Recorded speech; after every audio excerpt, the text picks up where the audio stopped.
నిన్న మనందరం చూసిన విషయం, మీ అందరికీ తెలిసిన విషయం ఏది? ఎన్డీఏ ప్రధాని అభ్యర్థిగా మోదీ ఏకగ్రీవం. జూన్ 7న రాష్ట్రపతికి తీర్మానం అందజేత. మంత్రి పదవులపైన వహడివేడి చర్చ. రాజ్నాథ్, షా, నడ్డాలకు బాధ్యతల అప్పగింత. నేడే బీజేపీ పార్లమెంటరీ సమావేశం. ప్రధాని అభ్యర్థి ఎన్నిక అంటూ కూడా చూడొచ్చు. మొత్తానికి ప్రధాని పదవికి మోదీ రాజీనామా చేశారు. అంతకుముందు ప్రధాని మోదీ మంత్రివర్గ సమావేశం ఏర్పాటు చేశారు. అక్కడి నుంచి నేరుగా వెళ్లి రాష్ట్రపతి ద్రౌపది ముర్ముతో భేటీ అయ్యారు. ప్రధాని తన పదవికి రాజీనామా సమర్పించారు. 17వ లోక్సభ రద్దు చేయాలని విజ్ఞప్తి చేశారు. రాష్ట్రపతి నరేంద్ర మోడీ రాజీనామాను కూడా రాష్ట్రపతి ఆమోదించారు. కొత్త ప్రభుత్వం ఏర్పడే వరకు ఆపద్ధర్మ ప్రధానిగా కొనసాగాలని కోరారు. ప్రస్తుత ప్రభుత్వానికి జూన్ 16తో గడువు ముగియనుంది. కొత్త ప్రభుత్వ ఏర్పాటుకు జూన్ 9న తేదీని ఖరారు చేస్తారు. ఏంది అంటే జూన్ 16తోని గడువు ముగుస్తుంది.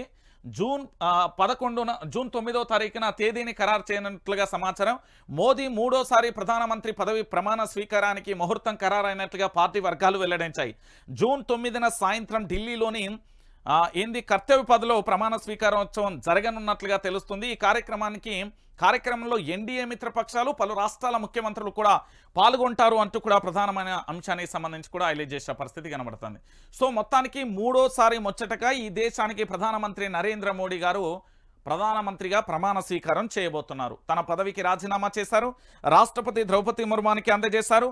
కొత్తగా కూడా తన యొక్క ప్రయాణాన్ని కొనసాగించబోతున్నారు. కానీ 400 సీట్లు అనుకున్నారు. 300 సీట్లు కూడా రాని పరిస్థితి కనబడింది. అంటే ప్రజల తీర్పు. ఈశాన్య, దక్షిణాది ఇట్లా ఏముండదు. ఏంది అంటే మన వాళ్ళని హేళన చేసినప్పటికీ, చేసినప్పటికీ కూడా దేశవ్యాప్తంగా కూడా ఎన్నికలు అనేది చాలా రసవత్తరంగా ఉంటాయి. గుర్తుపెట్టుకోవాలి.